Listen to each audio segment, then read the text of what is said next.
مشاورت تو ہمارے دین کے بڑے بنیادی احکام میں سے ہے جی. اس کے لیے بڑا واضح حکم قرآن مجید کے اندر موجود ہے. فرمایا وَأَمْرُهُمْ شُورَىٰ بَيْنَهُمْ. جی. اور مسلمانوں کا جو باہمی معاملہ ہے وہ مشورے کے ساتھ ہے. صحیح. تو یہ مشورے سے مراد یہاں پر اسی لیول کا مشورہ ہے کہ جس میں ہر بندہ پارٹیسپیٹ کرتا ہے, ہر بندہ اس میں حصہ لیتا ہے, اپنی رائے دیتا ہے, دوسرے کی رائے کو رد کرتا ہے یا قبول کرتا ہے, ایک ہیلدی ڈسکشن ہوتی ہے اور اس کے بعد اس کا کوئی نتیجہ نکلتا ہے. تو یہ جو وہ امرہم شورا بینہم ہے, اس کے بارے میں تو جملہ مفسرین نے لکھا ہے کہ یہ مسلمانوں کے اجتماعی معاملات کے حل کے لیے حکم شرعی کے طور پہ, اچھا, یعنی کہ یہ ایک استحبابی حکم نہیں ہے بلکہ ایک وجوبی حکم ہے کہ آپس کے اندر بہت سارے معاملات کے اندر مشاورت کی جائے. یعنی بہت ساری جگہوں پہ وجوبی, ہر جگہ وجوبی تو نہیں ہوتا لیکن بہت ساری جگہوں پہ یہ وجوبی بھی ہے. صحیح. اچھا, پھر نبی پاک علیہ الصلوۃ والسلام کی سیرت طیبہ چونکہ اسوہ حسنہ تو امت کے لیے آپ کی سیرت ہے, لہذا نبی پاک علیہ الصلوۃ والسلام کو بطور خاص یہ حکم فرمایا گیا وَشَاوِرْهُمْ فِي الْأَمْرِ, کہ آپ معاملات کے اندر ان صحابہ کرام سے مشورہ کیا کریں. واہ. حالانکہ نبی پاک علیہ الصلوۃ والسلام کو تو اللہ تعالیٰ کی طرف سے وحی آتی, بے شک, اور وحی کے ذریعے ان چیزوں کا حل بیان کر دیا جاتا.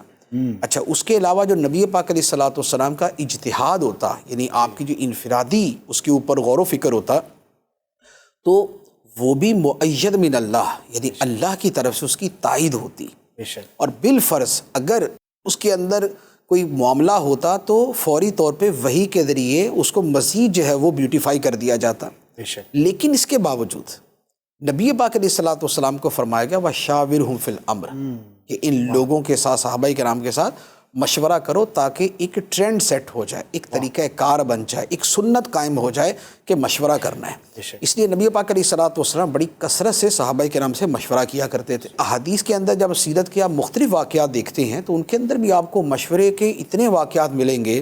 جیسے آپ غزوہ بدر سے پہلے نبی پاک علیہ الصلوۃ والسلام نے انصار اور مہاجر سب کو جمع کر کے مشورہ کیا. سبحان اللہ. کہ بھئی کفار حملہ کرنے آ رہے ہیں تو ہم ان کا جواب کیسے دیں.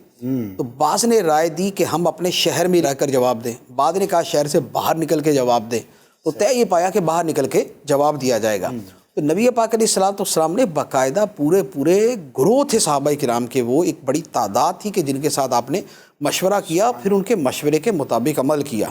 بلکہ اس مشورے میں یہ بھی ہوا کہ مہاجرین نے جب زیادہ مشورے دیے تو نبی پاک علیہ الصلوۃ والسلام نے یہ فرمایا کہ یہ کیا کہتے ہیں, یعنی انصار کیا کہتے ہیں, کہ مشاورتی عمل میں جو شریک ہوتے ہیں تو ان کو تھوڑا سا موٹیویٹ کر کے ان کو آگے لایا جاتا ہے. پھر انہوں نے بھی جب جواب دیا تو اس کے بعد پھر اسے فائنل کیا گیا. سبحان اللہ. پھر اس کے بعد جب غزوہ بدر کے قیدیوں کا معاملہ آیا تو وہاں پر بھی مشورہ ہوا, اور قرآن پاک میں اس مشورے کا باقاعدہ تذکرہ موجود ہے. پھر اس کے بعد آپ دیکھ لیں کہ جب غزوہ خندق کا واقعہ ہوا ہے تو جو خندق کھودی گئی, جی, یہ بھی اس سے پیچھے مشاورتی عمل ہوا تھا کہ بھئی کفار اتنی بڑی تعداد میں حملہ کرنے کے لیے آ رہے, کیونکہ بہت سارے قبیلے جمع ہو گئے تھے, تو بہت سارے قبیلوں نے مل کر حملہ کیا تھا. تو اب یہ تھا کہ اب دفاع کیسے کیا جائے, صحیح, ہم اتنی بڑی تعداد کا مقابلہ کیسے کریں گے. تو یہ مشورہ ہی شروع ہوا تھا کہ جس میں حضرت سلمان فارسی رضی اللہ تعالیٰ عنہ نے یہ کہا تھا کہ خندق کھود دی جائے. سبحان اللہ.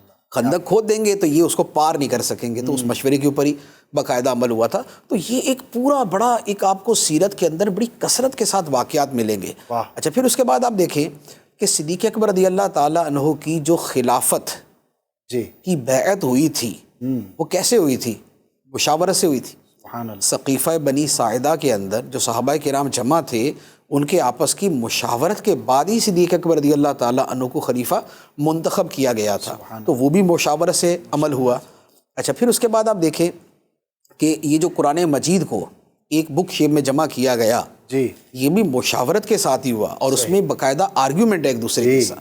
صدیق اکبر کی عمر فاروق رضی اللہ عنہ کے ساتھ آرگیومنٹ ہے کہ کریں, وہ کہتے ہیں نہیں کریں, کریں اس کی یہ دلیل ہے, نہیں کریں اس کی یہ دلیل ہے, نہیں یوں کر لیتے ہیں, نہیں یوں نہیں کرتے. ایک پورا جو ہے اس کی پوری ڈسکشن بخاری شریف کے اندر موجود ہے. تو یہ سمجھ رہے ہیں کہ یہ جو شیئرڈ تھنکنگ ہے, جو مشاورت ہے, جو مشترکہ سوچ ہے, یہ ایک اسلام کی روایت ہے. اور وہ روایت الحمدللہ چلتی ہے. ماشاء اللہ.